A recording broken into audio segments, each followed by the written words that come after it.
چه خوش باشد که با ایمان بمیریم، برای دوست جاویدان بمیریم. چه خوش باشد میان سنگر حق، به زیر سایه قرآن بمیریم.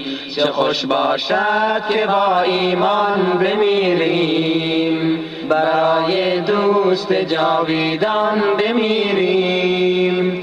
چه خوش باشد میان سنگر حق، به زیر سایه قرآن بمیریم. چه خوش باشد که چون صدیق اکبر، به راستی در ره ایمان بمیریم.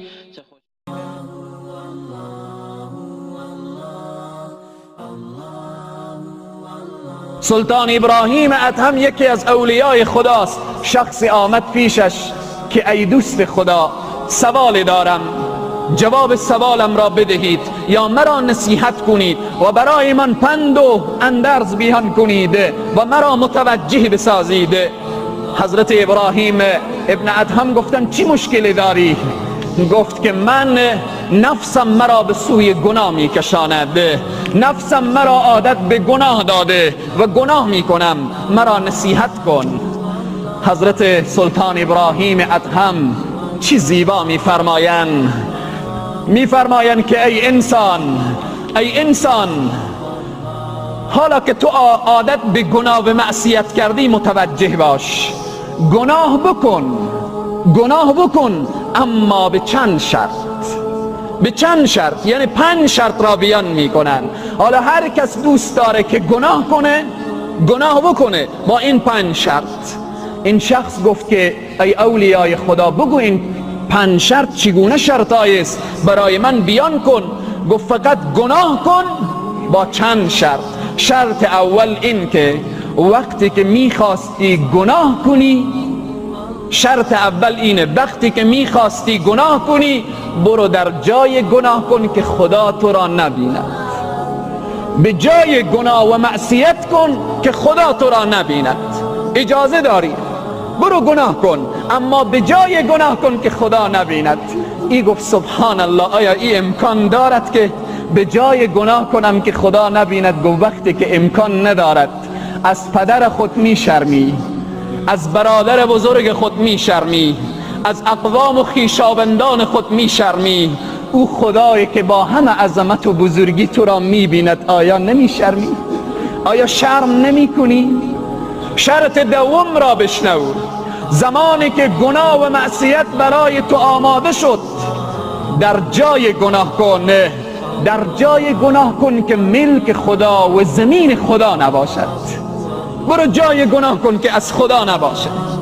گفت سبحان الله، هر جا برم مال خداست، هر زمینی قرار بگیرم زمین خداست. گفتم پس چگونه میخواهی گناه بکنی؟ اگر چنین جای پیدا کردی برو گناه بکن. شرط سوم، وقتی که میخواستی گناه کنی، از روزی پروردگار نخور، از او خوردنی و نوشیدنی و آب و غذایی که خدا برای تو داده نخور. گفت سبحان الله، هرچی من میخورم و مینوشم همه از خداست. شرط چهارم، گفت زمانی که میخواستی گناه بکنی، با این شرط گناه بکنی، یادتو بیایه که به صحرای محشر فرشتگان عذاب تو را گرفتن و به طرف جهنم میکشانن، خود را از چنگال او فرشتگان نجات بده. گفت سبحان الله، من طاقت و قوت و قدرت فرشتگان را دارم. گفت پس وقتی که قوت و قدرت فرشتگان را نداری چرا گناه میکنی؟ شرط پنجم این است، وقتی که نامه اعمال تو را به صحرای محشر به دست تو دادن و برای تو گفتن که تو این گناه و معصیت را کردی، آنجا انکار بکن و بگو من نکردم. آنجا انکار بکن، آنجایی که و تشهد ارجلهم بما کانوا یکسبون. به صحرای محشر زبان میگوید که من گناه نکردم. این زبان آماده میشه، میگه من گناه نکردم. الیوم نختم علی افواههم در روز قیامت روزیه که بر این دهن مهر نهاده میشه. اليوم نختم على افواههم وتكلمنا ایدیهم وتشهد ارجلهم. این دست شهادت میدهد که تو چنین گناهی نکردی.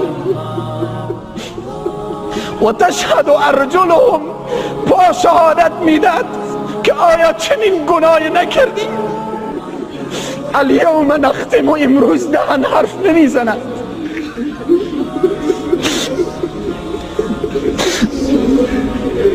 اگر میتوانی در صحرای محشر انکار کنی، بگی خدایا من گناه نکردم، امروز گناه کن. سروران عزیز و بزرگوار، قل یا عبادی الذین اسرفوا علی انفسهم لا تقنطوا من رحمت الله. همه ما گناهکاریم، نگم که من خطیرم.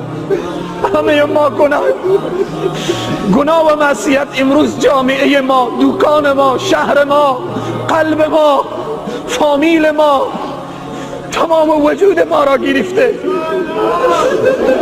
اليوم نختم على افواههم وتكلمنا ایدیهم وتشهد ارجلهم بما كانوا یکسبون. اون روزی که بر دهنها مهر نهاده شود و این دستها شهادت بدهد و پاها شهادت بدهد، او جایی که احکم الحاکمین، او جایی که عادل العادلین، او جایی که رب العالمین از من و تو حساب بگیرد. پس من و تو امروز باید متوجه حال خود باشیم، متوجه باشیم که شاید انقریب مرگ به سراغ من و تو بیاید. شاید یک ساعت بعد، یک روز بعد، شاید یک ماه بعد و بالاخره شاید یک ثانیه بعد مرگ به سراغ ما بیاید. اما این دنیا تمام می شود. خدای تبارک و تعالی از ذره ذره از انسان پرسان می کند. بزرگترین نعمت پروردگار عالم برای انسانها توبه هست. برای انسانها اینه که بگه یا الله ندانستم. مثل حضرت آدم بلند کنه دستان خود را، بگه ربنا ظلمنا انفسنا و این لم تغفر لنا و ترحمنا لنکونن من الخاسرین. مثل حضرت موسی بگه ربی انی ظلمت نفسی فاغفر لی فغفر له. خدایا من ظلم کردم بر نفس خود. مثل حضرت یونس بگه لا اله الا انت سبحانك انی کنت من الظالمین.